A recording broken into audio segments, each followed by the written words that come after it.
বারুইপুর। আজ সকাল থেকে বারুইপুরের ছবি আপনাদের দেখাচ্ছি, বারুইপুরের খবর দেখাচ্ছি। পুলিশের কাছ থেকে রিভলভার ছিনিয়ে নিয়ে পালাতে গিয়েছিল প্রভাস মণ্ডল। পুলিশ আত্মরক্ষার্থে গুলি চালিয়েছে, প্রভাস মণ্ডলকে হাসপাতালে নিয়ে যাওয়া হয়েছে, প্রভাস মণ্ডল মারা গিয়েছে। কি ভয়ঙ্কর ঘটনা ঘটেছিল ওই নাবালিকার সঙ্গে। নাবালিকার বাবার কাছে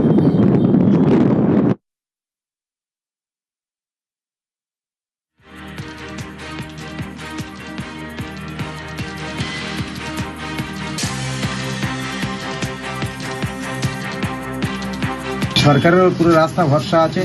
সিএম কালকের কথা দিয়েছে সেভাবে উনি যেভাবে কাজ চালিয়ে যাচ্ছে আমরা খুব খুশি। একদম এনকাউন্টার, একজন মৃত্যু। পুলিশের উপরে পুরো ফুল ভরসা আছে। পুলিশ না থাকলে আমরা এত এগোতে পারতাম না। পুলিশ যেভাবে তদন্ত করছে 4 জনই তো অ্যারেস্ট হয়ে গেল। খুশি আমি, দাদা আমার ভরসা দিয়েছে, দাদার ওর ফুল ভরসা আছে। ও যে সিএম আছে না, ওনাকে দাদা বলে আমরা সম্মান করি।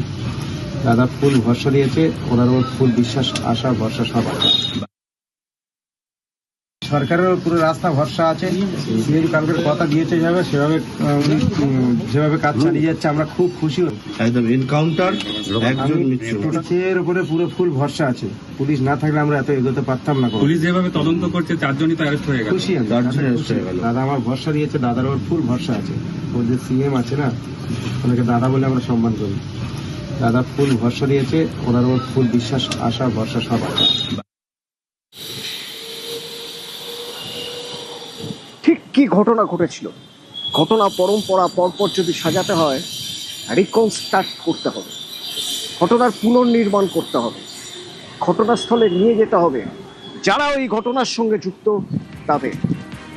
তো বারুইপুর থানা থেকে নিয়ে যাওয়া হয়েছিল গতকাল রাতে প্রভাস মণ্ডলকে, ঠিক সেই জায়গায়। তারপর কি হলো? অমিত আছে সরাসরি আমার সঙ্গে। অমিত,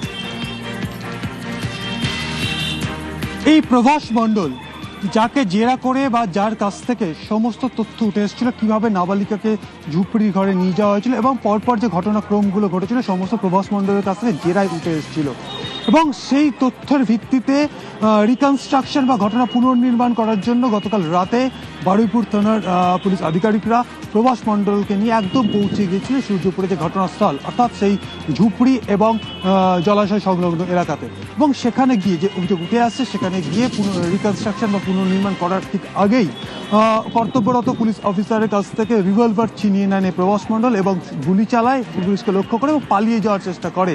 সেই সময় পুলিশ প্রতিরোধ করার চেষ্টা করে এবং পুলিশ ধরার চেষ্টা করে, এবং সেই সময় পালায়। সেই সময় আত্মরক্ষায় যেহেতু গুলি চালিয়েছে প্রভাস, সেই আত্মরক্ষায় পুলিশের তরফে গুলি চালানো হয়। এরপরই প্রভাসকে নিয়ে বারুইপুর হাসপাতালে নিয়ে যাওয়া হয় এবং সেখানে চিকিৎসকরা তাকে মৃত বলে ঘোষণা করে। এবং এই মুহূর্তে যে ঘটনাক্রম, অর্থাৎ পুনর্নির্মাণ করতে গিয়ে যে ঘটনা ঘটেছে বা পুলিশের রিভলভার ছিনিয়ে নেওয়া, পুলিশকে লক্ষ্য করে গুলি চালানো, আত্মরক্ষার্থে পুলিশ পাল্টা গুলি চালায়, এই যে পুরো যে ঘটনা, সেই ঘটনা ঘটার পর যে আইনি যে প্রক্রিয়াগুলো রয়েছে, সেই আইনি প্রক্রিয়া ইতিমধ্যে পুলিশের তরফে শুরু করা হয়েছে, এমনটি পুলিশ সূত্রে খবর। কারণ সেখানে গুলি চলার ঘটনা ঘটেছে, রিভলভার ছিনিয়ে নেওয়ার ঘটনা ঘটেছে।